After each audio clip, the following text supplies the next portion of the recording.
hat.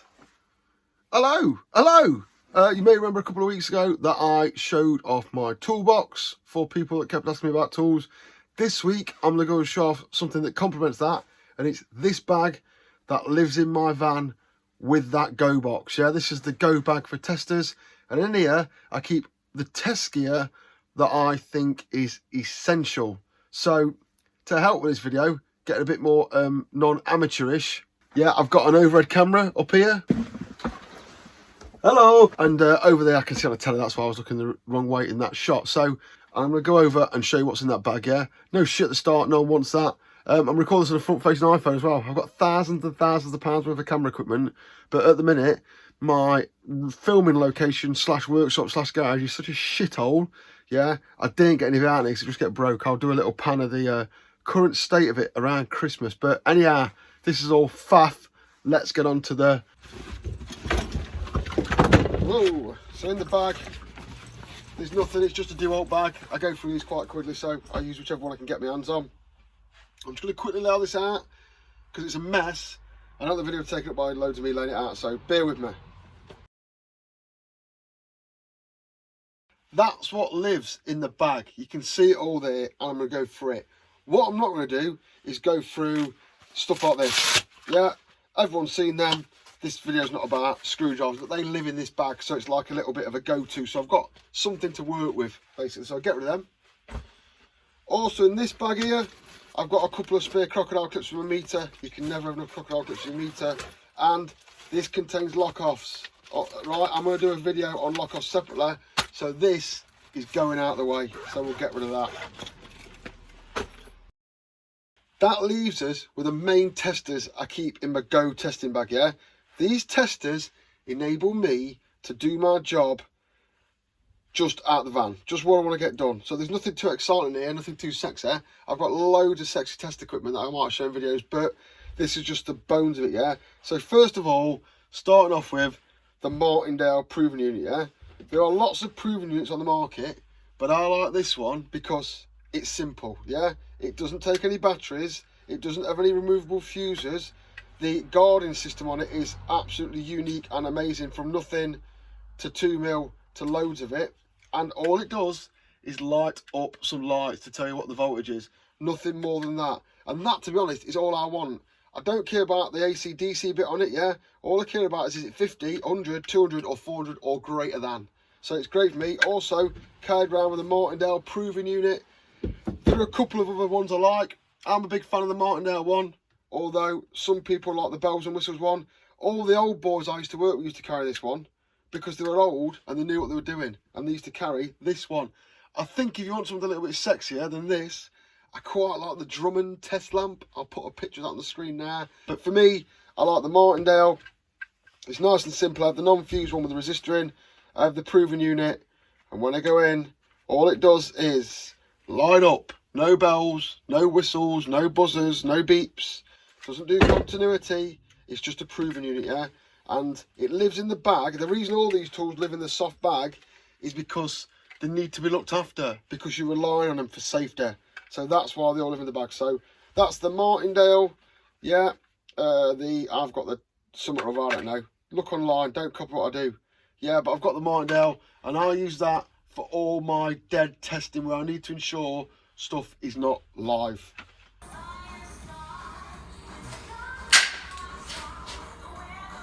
If you haven't got a proper basic proven unit, you're an idiot. Socket tester. This Fluke Socket Master Advanced 300 is ancient, but I'm not on my tools much anymore. I'm mostly teaching, and I don't come across many 3-pin plugs in my game because I'm more industrial and controls. But this does the job what I want to do 99% of the time. There are sexy ones on the market. I'm not going to go too much into this one because I suspect it's out of date, redundant. You can't even buy it anymore. And these better ones. I saw David Savory using the TIS one, and now I'm pretty keen to look into that, so I will do. But yeah, I do keep, though, a plug-in tester like that. I keep a volt stick. Yeah, it's not for testing live, it's not for testing dead. It's just for some mild, maybe indication. I'll turn it on. It's got no batteries at the minute, so I didn't beep on this video. And before I go with my tester, if I see a buzz bar I want to test, I'll just go up to it carefully to see it could possibly be live, yeah, before I start putting my hands in. I can also tape it to a bit of stick and poke it around if I want. I can also check that metal cases and containments and boilers and motors and that aren't just live, yeah. So it's a good little indication tool, but not to be relied on for proving dead. But I always carry one of them. Normally I have one in my pocket as well, because I flash it around a little bit and check stuff is not live. Like for example, oh, is this live? No, it's not. Yeah, I wouldn't do that. I'd check it with first if it was metal. But at some point you've got to come into contact with some metal that could be live, that shouldn't be live. So it's just pays to have a flash around. In heavy industry, strange things happen. Next one is, this is not the one I use. This is not my daily driver. This is a Fluke T3. You can't even buy this one anymore. I normally have a T5, but it's set up in another toolbox ready to go. And this one is just a continuity meter. You always need a continuity meter. Voltage indication on the front. It is not GS38. It's not for proving dead or anything like that. Just a nice little continuity meter with a beep and a voltage indication for when I'm fault finding on circuits that I know to be live. Yeah, looking for what voltages I want. A couple of Crocodile Clips are essential, and a nice soft case to keep it tidy. Don't try and buy one of these. You can't buy a T3 anymore. Yeah, I bought this one brand new in box not long ago. I've just been using it for old time's sake, but my daily driver on the Flukes, which I do use, is the T5.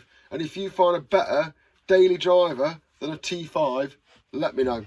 In here, this does not come out very often. It's on loan from work at the minute, is the big Clump Meter. Measures up to 200 amps, I think this does. I'm not sure. I'll have to check. But obviously, you clamp it around the cable. It will also hook around the cable, yeah. Tells you the current flowing in that cable. It also has some probes. If the T3 is not good enough or wants something more drastic or more accurate, it's got ohms, bell, volts as a digital display on that. It's got these quite sexy Fluke probes as well. So yeah, it doesn't come out of the box very often because I get away with mostly the T5 and the voltage tester. But if you need to measure some amps, that is there. A leakage current tester, pretty new addition for me. Only bought this a few months ago. Don't do much domestic. Yeah, I do more industrial stuff where this isn't as much of a worry for me. But diverted neutral currents, yeah, currents flowing in earth conductors, and that is a big thing at the moment. Since I've had this, I've found it absolutely invaluable. I recommend that everyone who is on the tools doing no matter what carries one of these as a just in case. Possibly not this one. I've noticed there's one on the market now that does AC and DC. This just does 200 milliamps, 2 amps and 200 amps. They're the cheapest one off Amazon because I just thought I'd get one, see if I liked it. Still about 70 quid though. But I am looking at a new one that does DC as well, because they're absolutely essential for spotting if you've got current in a live conductor or a neutral conductor or an earth conductor. And bear in mind, the ones that are neutral live conductors, they're the ones that will kill you because you expect it to be a live conductor. So yeah, I carry one of them as well. And as I've said, whoops, that all lives in this nice soft bag. Yeah, I like the soft bags, and it lives in here.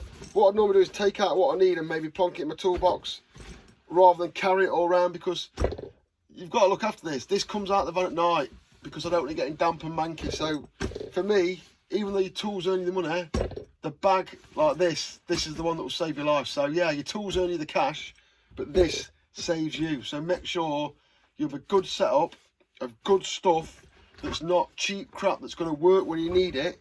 And if you're going to spend your money on something, when you're starting out, maybe buy yourself a cheaper set of screwdrivers and a slightly better tester.